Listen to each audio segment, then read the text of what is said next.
Assalamualaikum warahmatullahi wabarakatuh.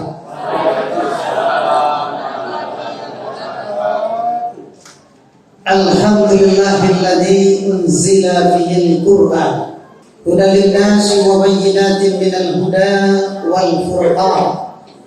Asyhadu an la ilaha illallah wahidul qahhar wa asyhadu anna Muhammadan abduhu wa rasuluh sayyidul abrar.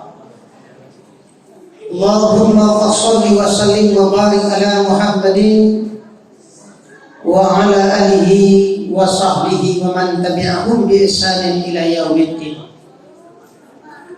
Amma ba'du, fa hadirul muslimin wal muslimat, jemaah tarawih Masjid Baitur Rahman rahimakumullah. Ittaqullaha haqqa tuqatih wa la tamutunna illa wa antum muslimun. فقال الله تعالى في القرآن الكريم: أعوذ بالله من الشيطان الرجيم بسم الله الرحمن الرحيم قل هل يستوي الذين يعلمون والذين لا يعلمون فقال أيضا يرفع الله الذين آمنوا منكم والذين أوتوا العلم درجات. Shadaqallahul azim. Al-Quran surah Az-Zumar dan surah Al-Mujadalah ayat 11.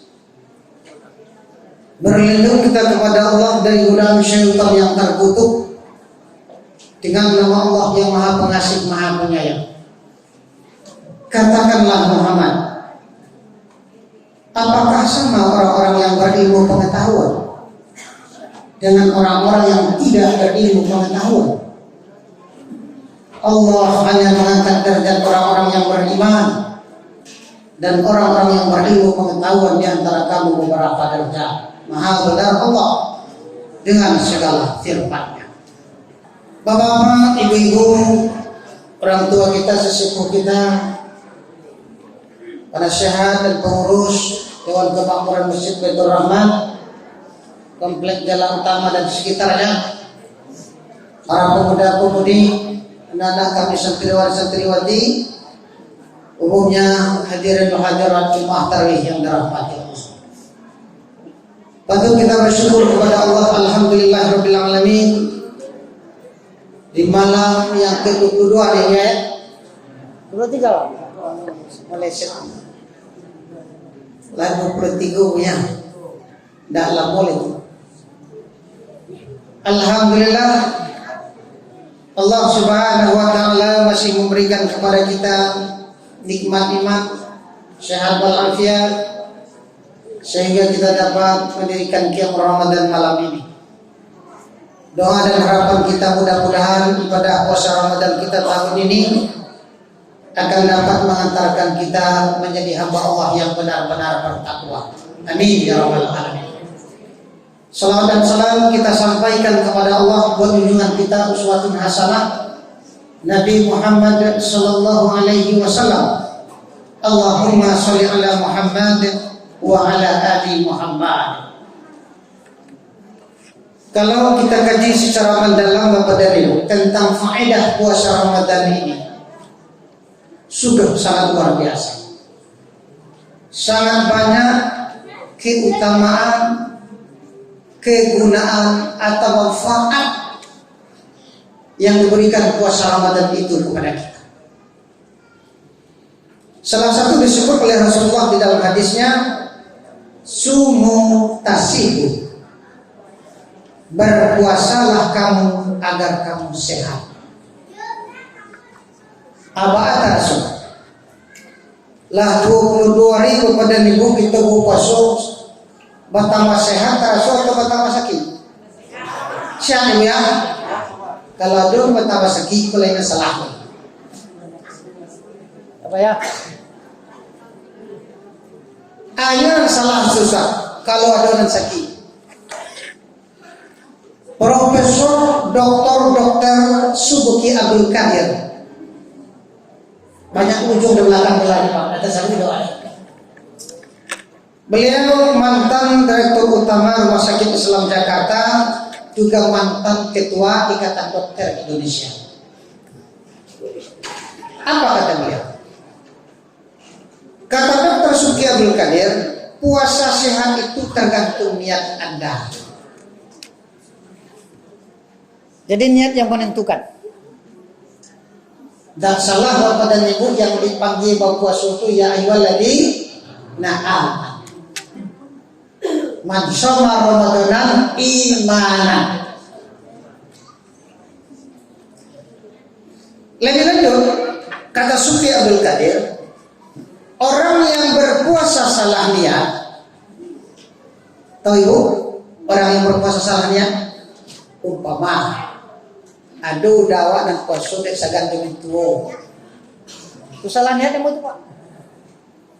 Salamu kan apa suruh ya kini ke tepaso, tepaso Pak ya, dek sagan jamin tu. Jadi orang yang berpuasa salah niat atau tanpa niat itu sama dengan orang yang dilanda kelaparan. Orang yang dilanda kelaparan dengan orang yang lapar karena berpuasa lillahi ta'ala tidak sama, jauh beda. Walaupun sama-sama lapar judulnya.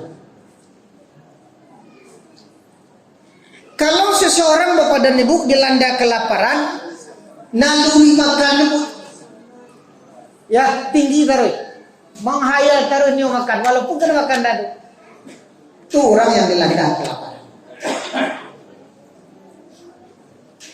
Tapi jika seseorang Muslim lapar karena berpuasa, lain dihidangkan di depan yang makanan yang lemak-lemak, minuman yang lezat-lezat, dia tidak akan minum, dia tidak akan makan karena dia baru berpuasa. Setelah ditinjau Bapak dan Ibu, kata beliau dari sudut pandang ilmu gizi, kata Dr. Suki Abdul Qadir, disinilah letak kemuliaan niat. Tak salah Nabi mengatakan innamal a'malu binniyat. Sesungguhnya segala sesuatu itu tergantung dari niat. Lebih lanjut kepada ini, katanya di saat lambung kita paru awak kosong Pak, itu secara reflektif timbul perintah hormonal untuk mengeluarkan enzim dan zat asam ACL namanya. Enzim dan zat asam ACL kolah yang membuat kita bernafsu untuk makan. Mungkin kalau kita sakit kepada lebu ikut dan ditahan ya Allah, letih maling baik loh. Sistem kerjanya tepat waktu, sangat disiplin, sangat disiplin.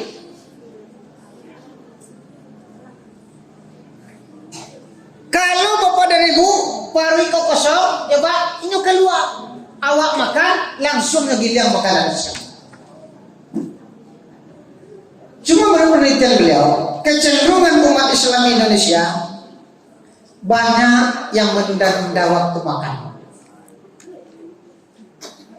Salah satu penyebabnya adalah terlampau asik bekerja. Itu Pak. Anak itu lah mainnya kan dah azan lah berkumandang. Sholat dulu makan leh, lepas dilanjutkan. Tangguh sakit tele. Tangguh Pak. Parikola kosong Pak. Enzim dan zat asam ACL kolah keluar. Nyo tunggu makanan ndak kunjung datang. Akhirnya kata dokter ini nyo giliang dia usus kubu, lecet, luko, ekonan penyakit mah. Tidak mencabut malam baca. Tapi ya dalam beberapa kitab yang menyangkut masalah puasa dan Bapak dan Ibu kesehatan. Itu makanya seseorang yang menderita penyakit mah tidak boleh terlambat makan. Zat asam bersentuhan dengan usus dan luku tadi. Amat sangat berbeda kata beliau ketika kita berpuasa mantap niatnya karena Allah.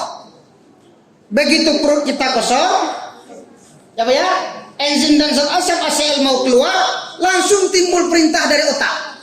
Bung enzim dan zat asam ACL masuk balik, awak puasa ini, tidak jadi keluar. Luar biasa Bapak Ibu. Kocieman. Lain lagi dengan Profesor Dr. Kartono Muhammad. Beliau juga mantan Ketua Ikatan Dokter Indonesia. Kalaulah kita bisa berpuasa mencontoh Rasulullah, kok puasa mencontoh Nabi kok Pak? Itu punya dampak yang sangat baik untuk menurunkan berat badan. Setelah diteliti, jangan dicari Bapak dan Ibu kalau ingin langsing ya, pil-pil pelangsing saja. Puasa saja. Contoh Nabi puasa. Bahkan Nabi berpuasa Bapak dan Ibu, pertama makan sahur di waktu sahur. Ada pula anak-anak itu mahasiswa nak bertanya ya, Ustaz, lesah makan sahur jam sebalik. Itu bertanya Pak, jam sebalik malam tidak waktu sahur dan waktu menjelang tengah malam. Bapak sampai jam sebalik makan sahurnya. Kami sibuk membuat makalah ya, takut kesiangan. Sehingga kami makan jam sebalik, kadang jam 2 balik. Tidak ada masalah, tidak adalah. Cuma sundahnya tidak dapat. Waktu sahur itu Bapak dan Ibu dijelaskan oleh Rasulullah setelah sahabat Nabi Abdullah ibnu Mas'ud bertanya, ya Rasulullah, waktu sahur itu kapan? Ya, Abdullah ibnu Mas'ud bertanya kepada Rasulullah, waktu sahur itu kapan ya Rasul? Apa jawabannya? Ya sahabatku, setelah engkau santap sahur, kau baca ayat Al-Quran ini agak 50 ayat, masuklah imsak. Itu penjelasan Nabi. Jadi secara Bapak dan Ibu, tidak langsung Nabi mendidik kita Pak untuk tadarus Al-Quran. Yang itikaf, alhamdulillah, lanjutkan itikaf. Ya, tapi bercita-cita bagaimana Al-Quran ditamatkan. Tak bisa sekali gak 2 kali guys. Itu ya. Jadi itu waktu sahur itu Pak. Kalau ayat gak panjang-panjang Bapak Ibu rahimakumullah, mungkin Nabi waktu 30 menit Pak. Jadi setelah kita makan, kita baca pada Al-Quran kok gak 50 ayat, masuklah imsak. Imsak itu kan puasa, masuk waktu subuh. Apa ya? Fazar Sadik menyingsing, azan berkumandang, stop. Imsak itu. Tidak ada ya.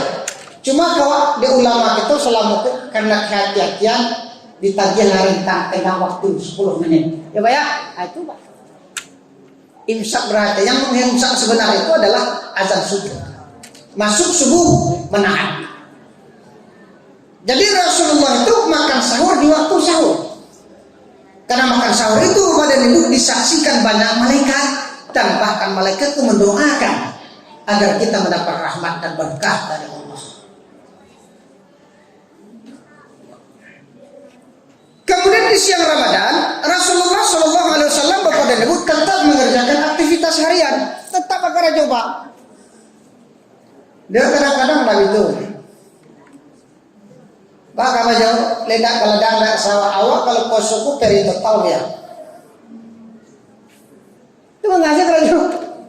Telah lalu saya. Itu pada tetap bekerja. Tapi bisa kita atur waktunya. Selama aku mungkin pulang jam 5, mungkin aku menjelang asar pulang. Kemudian Bapak dan Ibu, ketika berbuka, Rasulullah mensunnahkan menyegerakan berbuka apabila waktu berbuka tiba, dan berbukalah dengan amat sederhana.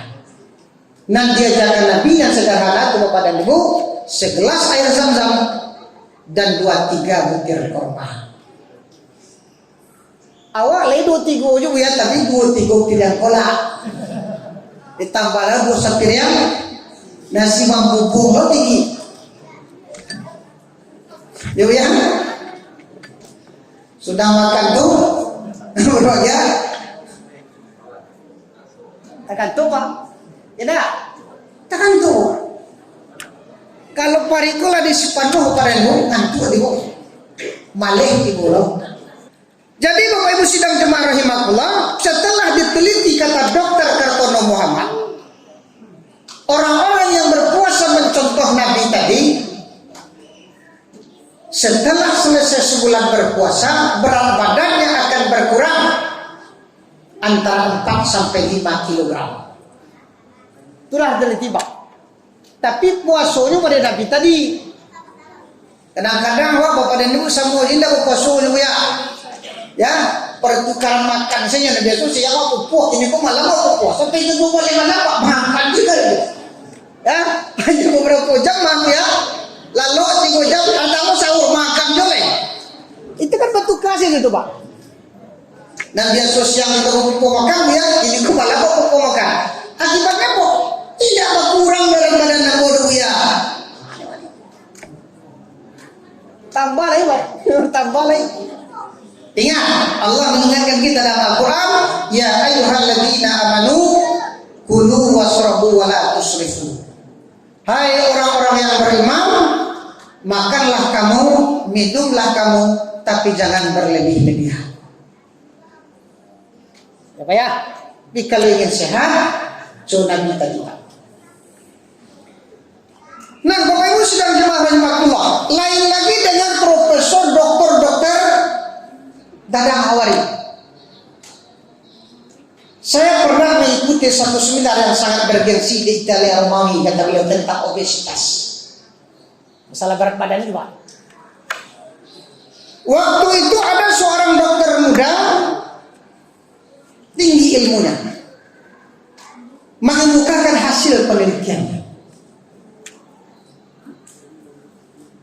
Di dalam tubuh kita ini katanya Pak, ada 2 mesin. Satu mesin beroperasi di luar Ramadan, satu mesin berputar di saat puasa Ramadan.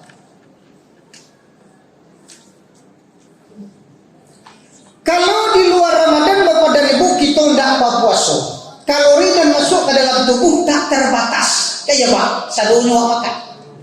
Asulah halal Pak, makan tuh. Ya, boleh namani sampai 6 kali sampai 6 asam masuk. Mulai dari lunak setengah lunak dan karet untuk berawet masuk. Ya. Saking banyaknya kalori yang masuk ke dalam lambung Bapak dan Ibu, terjadilah penumpukan makanan di dalam lambung. Makanan yang menumpuk itu Bapak Ibu rahimakumullah disimpan dalam bentuk lemak dan glukogen. Proses penyimpanan itu menurut ilmu kesehatan disebut dengan metabolisme. Begitu kita masuk puasa Ramadan, kalori yang masuk ke dalam tubuh berkurang. Kayak kurang bu. Wah siang nak makan dan minum. Ambolah pacok merasukan Bapak dan Ibu menolong-nolong tukang sesali Pak. Kok tiba di panen itu Pak. Tak tanggung awih Pak.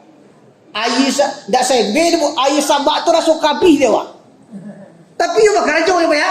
Bakar aja siang Ramadan tu.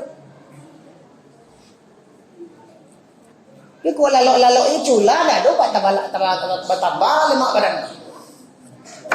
Ya. Gitu. Jadi Bapak Ibu rahimakumullah, untuk membentuk tenaga, untuk menambah tenaga kata beliau, makanan cadangan yang disimpan dalam bentuk lemak dan glukogen di luar Ramadan itu terpaksa dilebur kembali. Proses peleburan itu disebut dengan istilah kesehatan katabolisme. Kalau menyimpan metabolisme, kalau melebur kembali katabolisme. Semakin sore Pak, peleburan itu semakin dahsyat.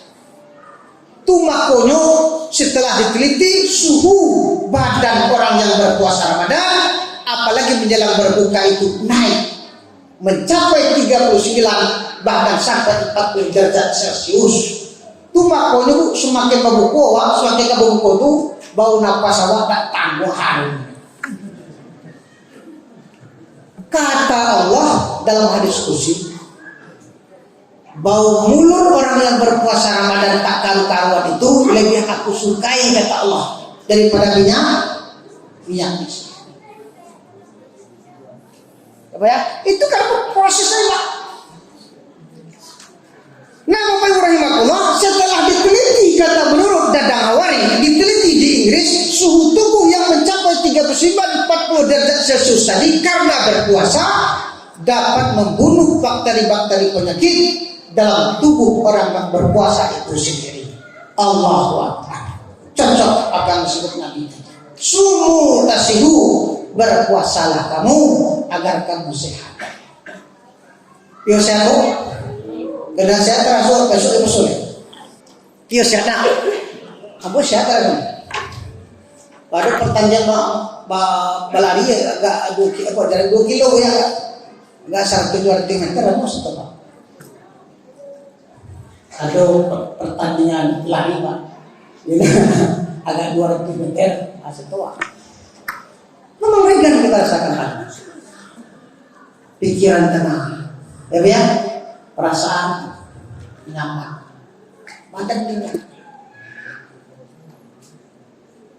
Sumu tasihu, berpuasalah kamu agar kamu sehat. Siapa kita ingin sakit cuma menunjuk. Agak surang saja bingung menunjuk jadi lah. Siapa ingin sakit? Abang tali mau ke kadang tali ke pulang. Bersinggah sakit kadang. Tidak ada Bapak dan Ibu. Jujur kita katakan, salah satu nikmat terbesar diberikan Allah setelah hidayah iman dan Islam itu sehat walafiat kata Rasul. Tapi ini sering kita lupakan. Ya enggak? Sering kita lupakan Bapak dan Ibu nikmat sehat ini. Kita baru Bapak Ibu rahmatullah bisa merasakan nikmat sehat itu besar ya Allah ketika kita sudah sakit atau salah satu kerabat kita masuk rumah sakit. Baru terasa. Kalau diurus BPJS, ya kaca-kaca ngurusin. Ya Pak ya?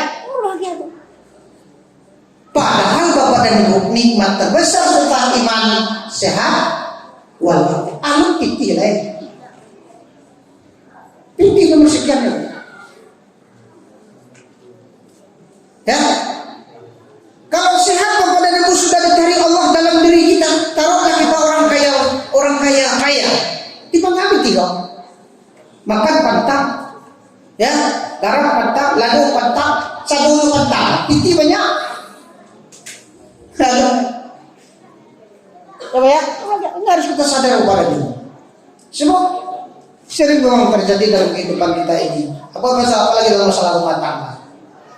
Kurang bisa kita piti dalam cakap, lagi pakai suami istri. Padahal masih diberikan Allah nikmat sehat.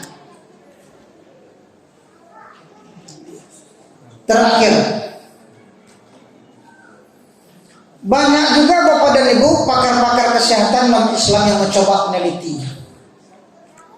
Satu di antaranya adalah Profesor Dr. Warnan Mahpadan, orang Amerika Serikat, punya rumah sakit terbesar di Amerika. Setelah ditelitinya dengan seksama Bapak dan Ibu, dia berani mengatakan, apa katanya? Dr. Warnan Mahpadan, aku sangat yakin, hakul yakin, di saat upaya medis sudah mengalami kegagalan dalam mengobati satu penyakit, puasa sanggup menyehatkannya. Dari tes itu Pak. Tapi benar-benar niatnya karena Allah. Ini tidak salah Pak. Apa saja jenisnya operasi Bu ya. Sebelum operasi disuruh puasa. Bahkan Bapak Ibu sidang jemaah rahimahullah, penyakit sifilis yang banyak melanda masyarakat Amerika Serikat dengan berpuasa sehat. Kenapa itu Pak? Makanya Bapak Ibu rahimahullah, mereka tidak takut-takut. Asyhadu an la ilaha illallah wa asyhadu anna Muhammadar Rasulullah. Mereka habiskan Pak harta kekayaan untuk mendakwahkan agama Allah. Kemarin Bapak dan Ibu, Ramadan ini adalah Ramadan yang sangat luar biasa di kota Amerika Serikat. Pertama sekali dilaksanakan di jantung kota Amerika, sholat tarawih berjamaah. Allah. Pak itu Pak. Ya, jadi Bapak Ibu rahimahullah, apa yang dikatakan Allah? Kul, hal yastawil ladina ya'lamun wal ladina la ya'lamun. Katakan bahwa samakah orang yang berilmu pengetahuan dengan orang yang tidak berilmu pengetahuan? Tentu tidak sama. Ini contohnya, orang yang masuk Islam setelah mempelajari Islam, diilmuinya Al-Quran ini, diilmuinya Islam itu, maka dia kepada akan berjihad untuk Islam. Kalau dia mau berbeda Pak, semakin canggihnya para Islam untuk mendapatkan jabatan. Ada dua, nyojua Islam untuk kepentingan pribadi. Nah, itulah Bapak Ibu rahimahullah, maka Allah katakan yarfa'illahu alladziina aamanu minkum wal ladziina utul ilma darajat. Allah hanya akan mengangkat derajat orang yang beriman baru berilmu pengetahuan di antara kamu beberapa derajat. Marilah kita luruskan ibu ya, walaupun puasa tak berhari itu mantapkannya. Sebab niat sangat menentukan Bapak dan Ibu keberhasilan ibadah puasa kita. Kalau niat kita sudah mantap, insya Allah bukan hanya puasa kita Bapak dan Ibu mengantarkan sehat, dosa-dosa kita pun akan diampuni Allah Subhanahu wa Ta'ala. Demikian, pada maaf, billahi taufiq wal hidayah. Assalamualaikum warahmatullahi wabarakatuh.